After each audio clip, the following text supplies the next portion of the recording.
Salut les amis, alors me revoilà pour une petite vidéo pour répondre à une question que j'ai eue sur la chaîne YouTube. Donc là je vous présente quelques pierres, vous voyez.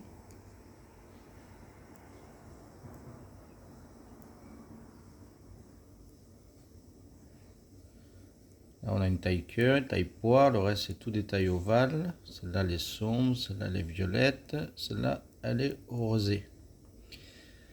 Alors pour le petit jeu des pierres, comme je vous ai dit, je vais essayer de vous faire gagner des pierres. Si vous arrivez à me dire les types de pierres que c'est, et ben vous aurez une pierre en cadeau. Voilà.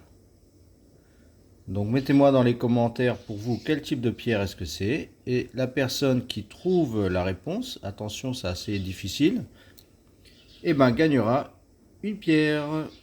Et la pierre à gagner ce sera une surprise. Voilà. Alors pour répondre à la petite question. En fait, il y avait deux questions. Il y avait une question qui demandait comment, en fin de compte, qu'on avait une pierre brute, comment la valoriser, une pierre précieuse brute, comment la valoriser, comment la rendre jolie, je vais dire, pour pouvoir la vendre. Et l'autre question, c'était pouvait-on faire les traitements soi-même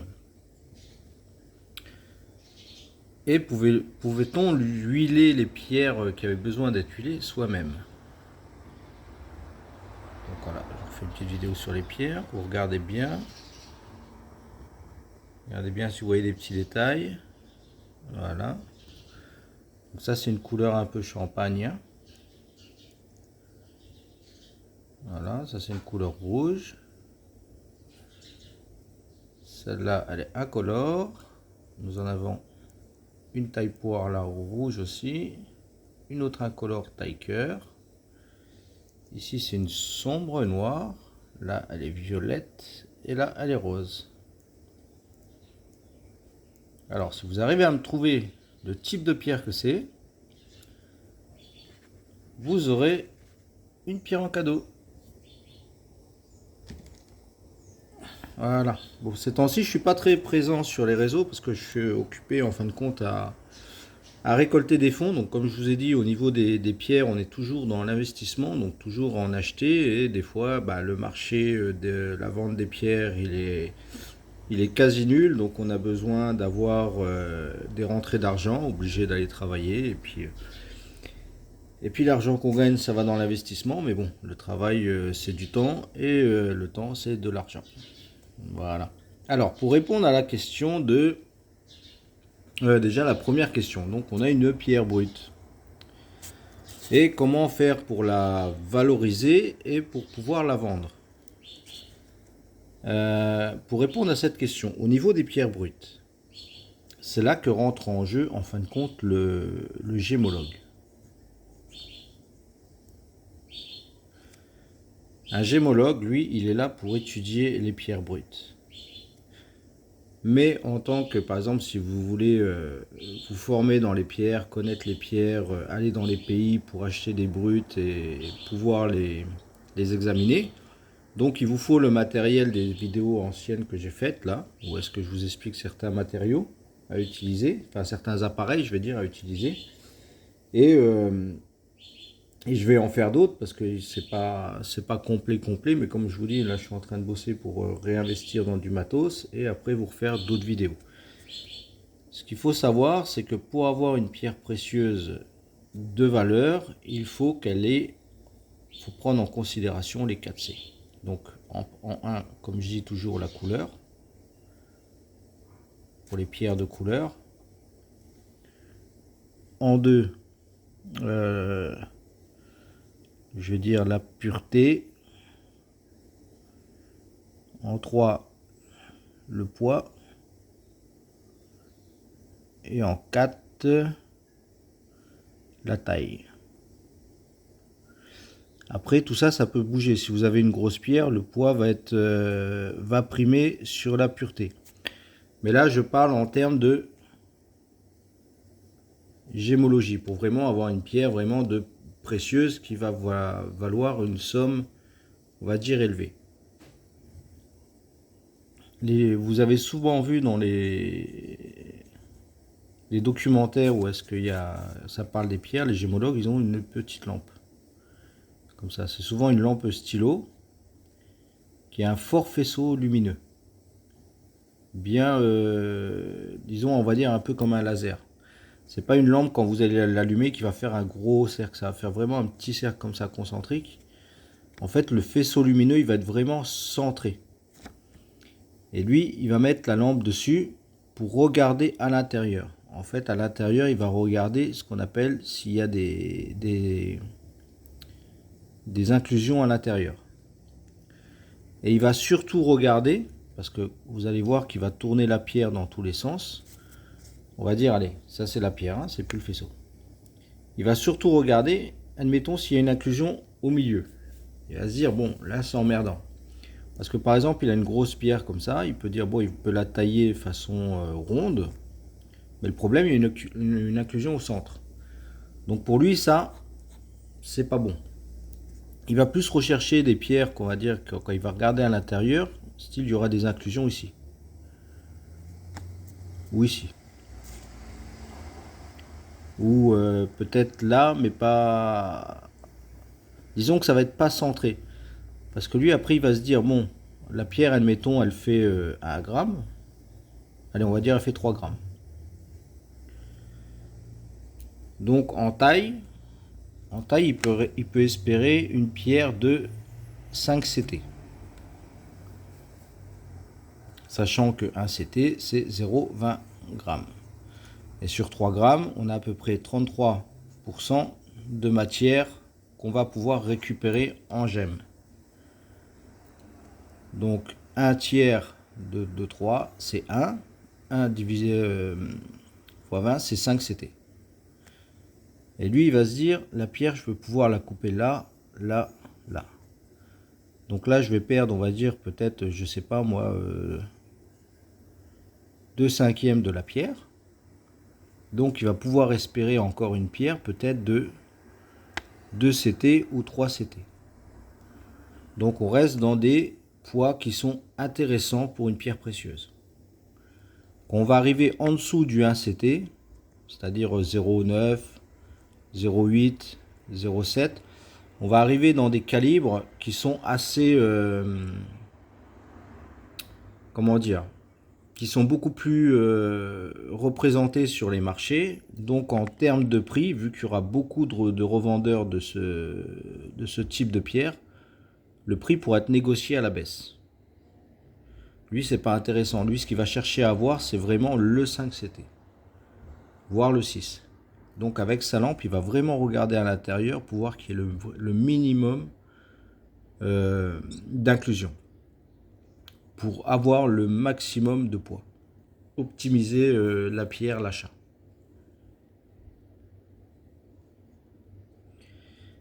Si elle a des inclusions, enfin des inclusions, il est important de connaître les types d'inclusion. C'est pour ça qu'on ne peut pas se lancer dans ce métier sans vraiment avoir de connaissances dans plusieurs domaines. Parce que vous avez des inclusions, admettons, quand vous allez chauffer la pierre, qui ne vont pas partir, qui vont rester. Il y a des inclusions quand vous allez chauffer la pierre, qui vont se dissiper, s'évaporer. Vous en avez d'autres qui peuvent cliver la pierre, la casser. Donc il est important de connaître les types d'inclusions qu'il y a dans les gemmes et de pouvoir les reconnaître, les identifier. De manière à ce que quand vous regardez une gemme, même si elle est incluse, il y aura peut-être moyen que, avec un traitement de chauffe ou autre, vous arriviez à effacer, je vais dire entre guillemets, ces inclusions et obtenir une gemme quand même de qualité, mais qui aura eu un traitement de chauffe qui est reconnu dans le monde de la gémologie, donc c'est-à-dire qui n'impacte pas vraiment le prix. Mais l'objectif reste quand même de trouver une gemme qui n'ait subi aucun traitement, que ce soit de chauffe ou autre. Donc voilà pour la question de comment savoir si qu'on a un brut, comment faire pour l'optimiser, pour pouvoir la vendre, tout ça là. Le but d'avoir des brutes, de récupérer des brutes, de chercher des brutes, c'est vraiment de trouver les brutes qui ont une perfection, je vais dire, de 75%. Voilà. Il faut vraiment que le brut, à la base, il soit de bonne qualité. Pour obtenir une gemme de bonne qualité. Si vous récupérez des brutes qui ont beaucoup d'inclusion, qui ont des défauts à l'intérieur, des choses comme ça, même si vous effectuez certains traitements dessus, ça n'effacera que dalle. Les inclusions resteront. Elles seront toujours visibles. Et après, par contre, vous pourrez avoir des types d'inclusions dans les pierres qui vont donner de la valeur à partir du moment où c'est des inclusions qui sont vraiment exceptionnelles dans la gemme que vous avez trouvée. Mais comme je vous dis, il faut connaître les inclusions, il faut connaître les types d'inclusions. Parce que toutes les inclusions ne sont pas les mêmes. La dernière fois, en parlant des inclusions, il y avait quelqu'un qui vendait des rubis de 5 à 6 CT. Des rubis nickel, hein, top, hein, qualité gemme, plus, AAA, comme vous voulez. Et je dis au mec, je fais, tes rubis, en fin de compte, ils sont pas, pour moi, ils sont trop parfaits. Donc pour moi, c'est de la synthèse, c'est pas du naturel. Et lui, il dit, si, naturel, aucun traitement, pas de chauffe, tout ça. Je dis, non, c'est impossible. Et là, il me sort des photos avec des types d'inclusions. Il me dit, si, ça, c'est des inclusions naturelles, tout ça. Dites-vous un truc, dans les gemmes synthétiques, les producteurs, je vais dire, qui fabriquent les gemmes synthétiques, arrivent à créer des inclusions à l'intérieur des gemmes, donc dans la construction du cristal qu'ils vont créer pour pouvoir tailler une gemme dedans. On va dire, allez, je vais prendre ce type là.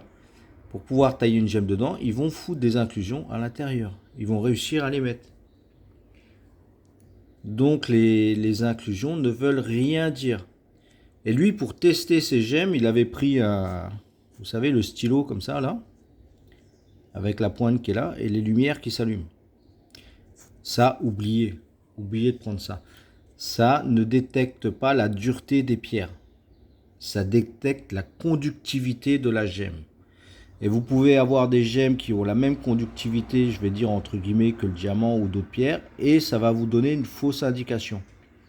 Et il y a aussi un réglage à faire là-dessus parce qu'il y en a qui disent si ça marche, tout ça là, mais ça va pas vous détecter un diamant synthétique d'un diamant naturel. Ça va pas vous détecter un corindon naturel d'un corindon synthétique. Ça, pour moi, c'est à proscrire. C'est de la, comme on dit, bullshit, entre guillemets.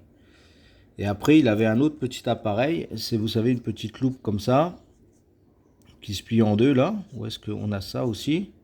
En fait, là, on a la loupe, et là, on a un éclairage. Et on met la gemme là, et après, on peut tourner. C'est bien, mais c'est pas assez. C'est pas assez. Et pour reconnaître certaines gemmes synthétiques, rien ne vaut que d'envoyer un laboratoire de gémologie pour une analyse. Parce qu'il y a certaines gemmes synthétiques, il n'y a qu'en laboratoire qui vont pouvoir déterminer si la gemme elle est synthétique ou pas. Et attention à ceux qui vous vendent des pierres avec des cartes comme ça de visite, on va dire entre guillemets, laboratoire, je sais pas moi, machin truc. Il y a 3 informations dessus. Corindon, naturel, IR et je sais pas quoi. Indice de réfraction et puis dureté, et puis après là ils vous mettent pierre naturelle. Ces trucs là, oubliez, laissez tomber. Ça vaut pas le coup quand ça vient d'Inde, de Thaïlande, de Bangkok, de choses comme ça. Ça franchement oubliez parce que des fois c'est des pierres. Les pierres elles ont été soit échangées, soit le rapport c'est un rapport de complaisance, tout ça.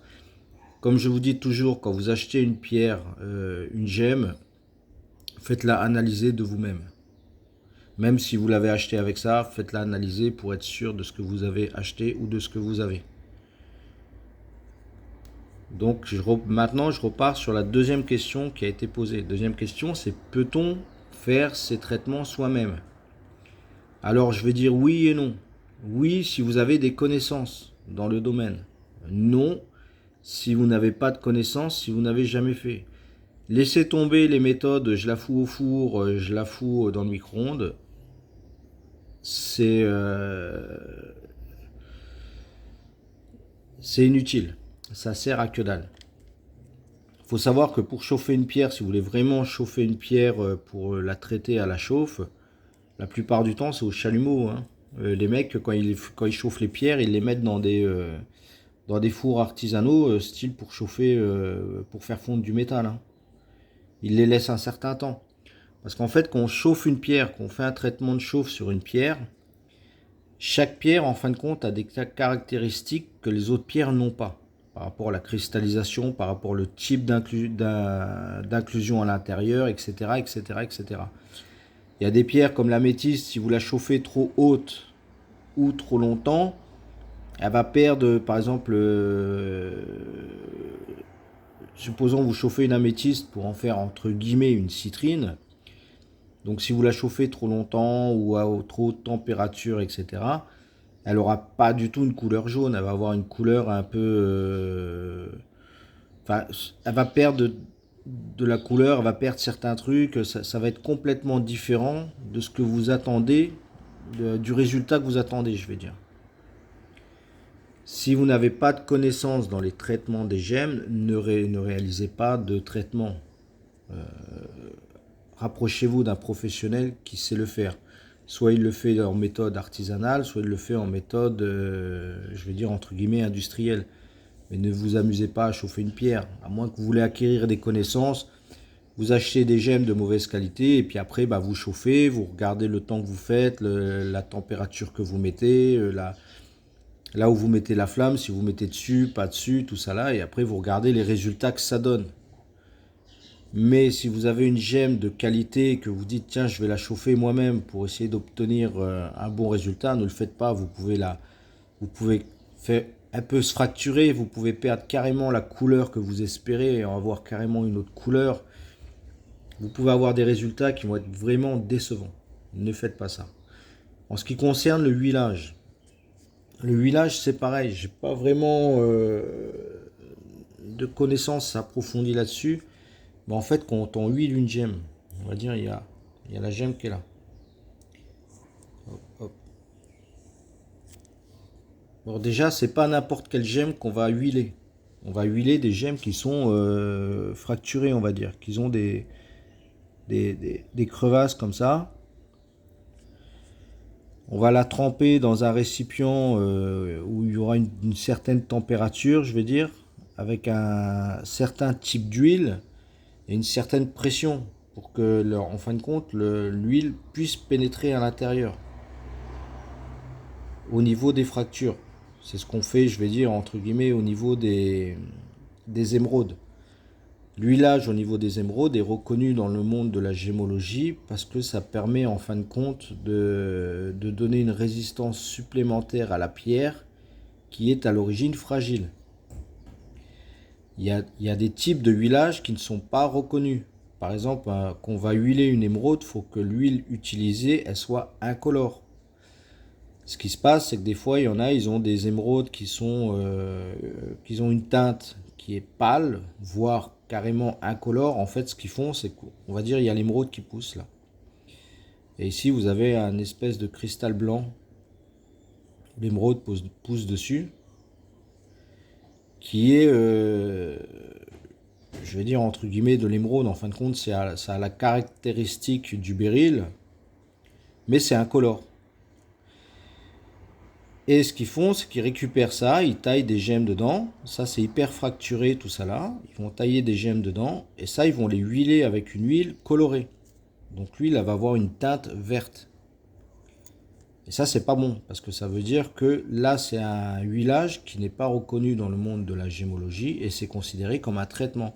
Donc ça veut dire que cette gemme qui va être traitée par une huile colorée sera considérée comme une gemme non naturelle.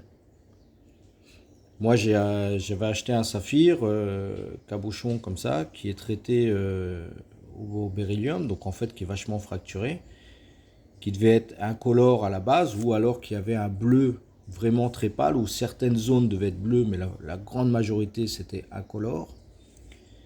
Et les mecs, ce qu'ils ont fait, c'est qu'ils ont traité au beryllium, donc c'est-à-dire c'est du verre avec une teinte. Le produit, donc c'est le beryllium qui va être mélangé dans le verre, ça va donner une teinte bleue, et ils ont rempli toutes ces fractures avec ça. Ce qui fait que quand tu regardes le saphir, tu vois qu'il est bleu, il est bleu nuit. Donc déjà en termes de qualité, bon, je l'ai pas payé cher. En termes de qualité, un bleu nuit, voilà, c'est pas le top. Et quand on regarde avec le filtre de Chelsea, au lieu d'être vert, il est rouge. Parce qu'en fait, au filtre de Chelsea, quand on regarde un saphir naturel, théoriquement, il ressort vert. Alors que lui, il ressort rouge, vu qu'il est rempli de beryllium. Et en plus, quand on le met sous lampe, on va dire, le truc il est comme ça. Et quand on le met sous lampe dessous, par exemple sur le digroscope, je vais dire, si je dis pas de bêtises, donc là il y a la lampe, et on voit en fin de compte les cavités qui ont été remplies de produits. Et on voit bien le produit qui s'est, donc là je fais la vue de côté, qui s'est diffusé dans la fissure, qui est comme ça on va dire. Donc on voit bien les traces qui sont vachement plus sombres, mais la couleur est diffuse partout comme ça. Donc en termes de huilage, huiler une pierre, à part l'émeraude, ça n'a pas vraiment d'utilité. Sauf si on veut tromper l'acheteur, c'est-à-dire on veut rendre une pierre qui a une teinte qui est beaucoup plus basse que ce qu'elle devrait être pour une gemme de couleur. Et pour embellir cette teinte, on va la traiter avec un huilage. Bon, comme je dis, il faut qu'elle soit fracturée, attention. Après, il y a les traitements de surface. Donc on va rajouter un traitement ici. Mais traitement de surface, ça dure pas dans le temps. Ça, vous pouvez être sûr, ça va dégager. Et donc on va rentrer cette huile là-dedans pour redonner une teinte intéressante à la pierre pour pouvoir la vendre à un prix un peu plus supérieur de ce qu'elle vaut. Mais elle ne sera jamais considérée comme une pierre naturelle. Et ces pierres-là sont souvent vendues avec ce type de rapport d'analyse. Parce que la base, en fin de compte, c'est une pierre naturelle. Hein. Simplement, c'est le traitement qu'il y a dessus qui fait qu'elle n'est pas naturelle. Par exemple, moi, ce saphir, je l'envoie à ce type de laboratoire. Eux, ils me renvoient un certificat comme ça, en pierre naturelle, hein, sans problème. Hein. Et ça, je dois le payer peut-être, je sais pas, 30 euros à tout casser. Et après, moi, ça me permet de revendre cette pierre 50 fois le prix de ce qu'elle vaut, en fait. Parce que là, on est plus sur un 90 euros du CT. Et si j'ai un truc comme ça qui me dit naturel, je serai plus sur du 500 euros du CT. Donc voilà. Et voilà. Et même des fois ces petits rapports-là, enfin, j'ai vu sur des groupes, des trucs de vente comme Le Bon Coin, Etsy, tout ça là. Les mecs ils te vendent ça, ils te disent vends, je sais pas, on va dire, ça me fait rire aussi les vendeurs qui mettent ça. Ils vont te mettre, admettons, tanzanite, nit de Tanzanie, et ils vont te mettre OZ ou ouais, oxyde de zirconium. Et après, ils vont te mettre. Attends, c'est quoi que j'ai vu? Ouais, tanzanite de Tanzanie. OZ naturel. À partir du moment. Non, c'est pas OZ, j'ai des conneries. C'est synthétique. En fait, c'est une pierre de laboratoire, quoi. Une pierre de laboratoire et ils te mettent naturel. Et ce qui est marrant, c'est qu'ils te mettent la provenance, tanzanite. Ça, c'est faux, ça. Une pierre synthétique, on te vend une pierre synthétique, une tanzanite ou quoi que ce soit, on peut pas te mettre de provenance parce que ça vient du laboratoire. Il faut savoir où elle a été faite. Elle a pu être faite en Suisse. Je sais qu'en Suisse, ils font des synthétiques. Elle a pu être faite en France, en Chine ou dans d'autres pays. Mais ils aiment bien mettre te mettre une provenance, quoi. Ou j'ai vu aussi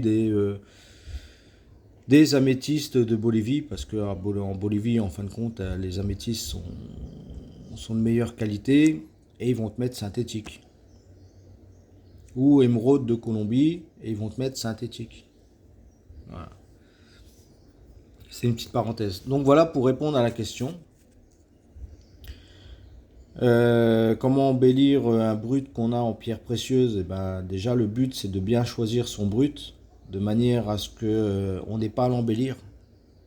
Ça, c'est le métier du gémologue. Donc, il faut beaucoup se former, il faut avoir beaucoup de connaissances dans le domaine. Ensuite, peut-on traiter ces pierres? Donc, comme je dis, oui et non. On peut les traiter à partir du moment où on a les connaissances. Tout est une question de connaissances dans le domaine des traitements. Si on n'a pas de connaissances, vous amusez pas à traiter des pierres. Vous allez plus perdre de la matière qu'autre chose. Bon, je vous remets mes petites pierres là. N'oubliez pas de me dire, pour vous, quel type de pierre c'est. Attention, il y a un piège. Franchement, celui qui trouve, il aura gagné une jolie petite pierre.